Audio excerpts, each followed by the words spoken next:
This is the story of how an entitled HOA Karen thought she was always right, but ended up humiliated in front of the entire neighborhood. My dad lives in one of those picture-perfect suburban communities just outside a mid-sized U.S. city. You know the type.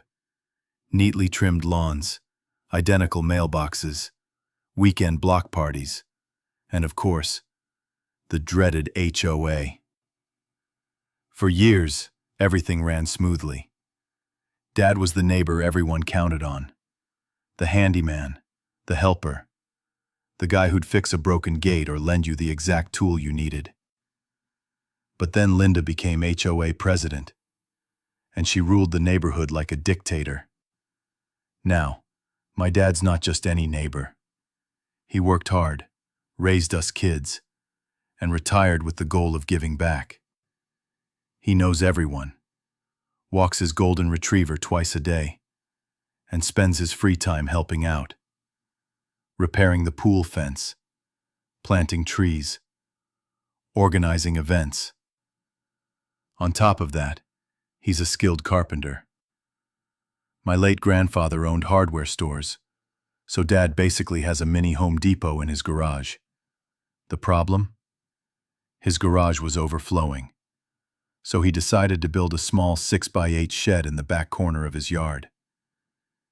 Hidden behind tall hedges, painted to match the house.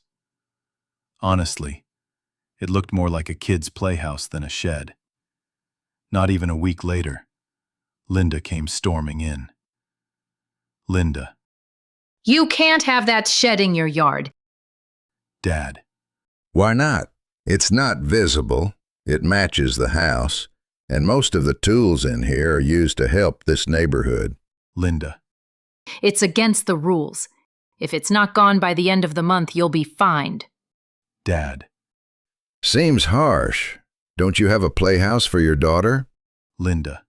That's different. Remove it or pay the fine. She handed him a violation notice with a smug grin. Classic HOA Karen.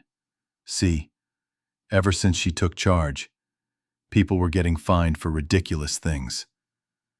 Grass an inch too tall. Trash bins left out 5 minutes late. Even mailbox paint being too faded. She thrived on nitpicking But here's where the story flips. Dad did some digging into the HOA rules and found a golden loophole. Backyard art installations were allowed, and nowhere did it say how big they could be. So Dad and Mom, she's an artist, got creative. They turned his shed into art. He added an octagon window, covered the walls with old license plates, and Mom built a massive bird sculpture on top.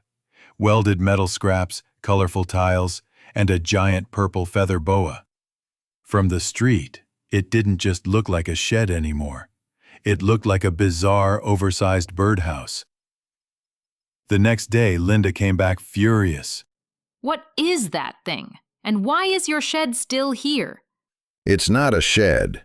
It's an art installation. You can't do that. Actually, the HOA rules say I can. And this art installation just happens to hold my tools. Her face turned beet red. She stammered, then smirked. Fine. Then we'll vote on this at the next HOA meeting. What she didn't realize was that Dad had a secret weapon. Margaritas. See, Dad had a tradition. Whenever he rolled his margarita cart onto the driveway and raised a pirate flag by the mailbox, the whole block knew it meant happy hour at Dad's. Over the years, those driveway gatherings turned him into the unofficial mayor of the neighborhood. So in the 2 weeks before the vote, Dad hosted a couple of margarita nights. And when meeting day came, the HOA boardroom was packed wall to wall with neighbors. People spilled into the hallway. Every person there was someone Dad had helped.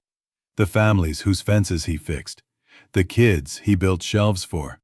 The folks he lent tools to. When it came time to vote, Linda tried to keep her smug grin. All in favor of having him remove the art. A few hands went up. All against? The entire room of hands shot up. She was crushed in front of everyone. Not only did she lose the vote by a landslide, but within months she was voted out as HOA president entirely. And Dad? His ridiculous birdhouse shed still stands to this day, purple feather boa and all. A colorful reminder that sometimes the best way to beat an entitled Karen is with margaritas and community spirit.